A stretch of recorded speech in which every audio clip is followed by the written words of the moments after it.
സ്വാഗതം. അപ്പോൾ നമ്മൾ ഇന്ന് ലോഞ്ച് ചെയ്തേക്കുന്നത് കണിക്കൊന്ന സാരി ആട്ടോ. ഇതാണ് സാരി വരുന്നത്.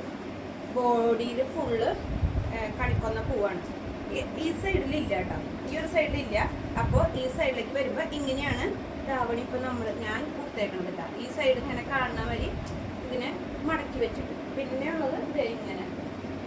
അപ്പോൾ ഇതാണ് നമ്മുടെ പുതിയ വിഷു കളക്ഷനിലെ ഫസ്റ്റ് സാരി കേട്ടോ. അപ്പോൾ ഗിവ് അവേ നടത്താൻ പോവാണ്. അപ്പോൾ ഏറ്റവും കൂടുതൽ ഷെയർ ചെയ്യുകയും ലൈക്ക് ചെയ്യുകയും ചെയ്യുന്ന ആൾക്കാർക്ക് നമ്മുടെ ഈ വീഡിയോ 5 പേർക്ക് ഷെയർ ചെയ്യാം. അപ്പോൾ അവർ ലൈക്ക് ചെയ്യുക, ഷെയർ ചെയ്യുക, കമൻറ്റ് ചെയ്യുന്നത് നമ്മൾ തിരഞ്ഞെടുക്കുന്നവർക്ക് ഈ സെറ്റ് കൊണ്ട് നമ്മൾ കൊടുക്കുന്നതായിരിക്കും കേട്ടോ. ഫ്രീ ആയിട്ട് കൊടുക്കുന്നതായിരിക്കും. അപ്പോൾ സാരിയുടെ ഫുള്ള് ഇങ്ങനെയാണ് കേട്ടോ സാരി വരുന്നത്. സാരിയുടെ ഫുൾ ഭാഗം നമ്മുടെ സാരിയുടെ ഫുള്ള് ഇങ്ങനെയാണ് വരുന്നത്. ഞാൻ ഉടുത്ത് കാണിച്ചേക്കണതാണ്, കാരണം കണ്ടാൽ മനസ്സിലാവില്ലല്ലോ എന്ന് വിചാരിച്ച് ഞാൻ ഉടുത്ത് കാണിച്ചേക്കണത്. ഇവിടെ ഉണ്ട് കേട്ടോ. ഇവിടെ ഞാൻ ഉടുത്തപ്പോൾ ഉള്ളിലേക്ക് പോയി. അപ്പോൾ ഇതാണ് സാരി വരുന്നത്. എല്ലാവർക്കും ഇഷ്ടപ്പെട്ടാൽ ലൈക്ക് ചെയ്യുക, ഷെയർ ചെയ്യുക, കമൻറ്റ് ചെയ്യുക. ഏറ്റവും കൂടുതൽ ഷെയർ ചെയ്യുന്നവരിൽ നിന്ന് നമ്മൾ നറുക്കെടുത്ത്